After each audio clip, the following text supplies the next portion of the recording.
Subhanahu va taoloning ibodatiga sazovor bo'lish har bir mo'min musulmon uchun buyuk baxtdir. Alloh subhanahu va taolo butun borliqni va undagi mavjudotlarni xalq qilgan zot, o'zi yaratgan mavjudotlarni gultoji qilib, aziz va mukarrami qilib inson zotini yaratgan Alloh, o'zi yaratgan insonni bu dunyoda ham oxiratda ham baxtli, saodatli bo'lishini iroda qilgan. Shu bilan birga ana o'sha baxt, saodatni ta'minotini beruvchi ishlarni buyurib ham qo'ygan. Agar insonni o'z ixtiyoriga qo'yib qo'ysa, insonni fahmi yetmaydi, aqli xatoga yo'l qo'yadi, o'zini foydasini o'zi bilmasdan turli taraflarga ketib qoladi. Baxtini, saodatini anglab yetmaydi.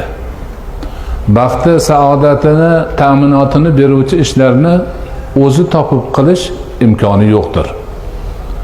Shuning uchun Alloh subhanahu va taolo bandalariga baxt, saodat ta'minotini beruvchi narsa o'zining ibodatini farz qilgan, vojib qilgan. Agar farz qilmasa, vojib qilmasa, banda bandaligiga boradida keyinroq qilarman, hali qilarman, ertaga qilarman deb qilmay yuraveradi.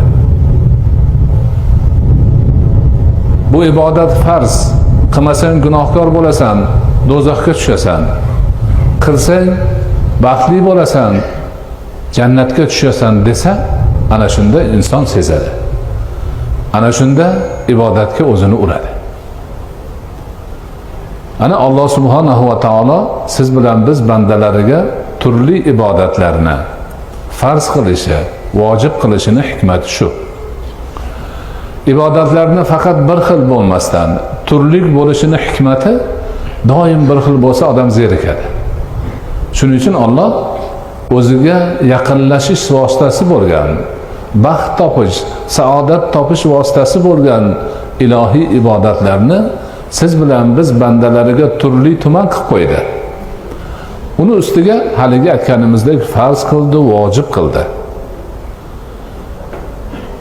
Ana o'sha farz, vojib qilganligini o'zi siz bilan bizni majburlaydi ibodat qilishga. Qilmasam do'zaxga tushib qolaman deb qo'rqadi. Qilsam jannatdan joy olaman, ajr bo'ladi, savob bo'ladi deb intiladi. Bu degani nima degani? Bu degani xuddi Alloh subhanahu va taolo jannatni yaratib qo'ydi.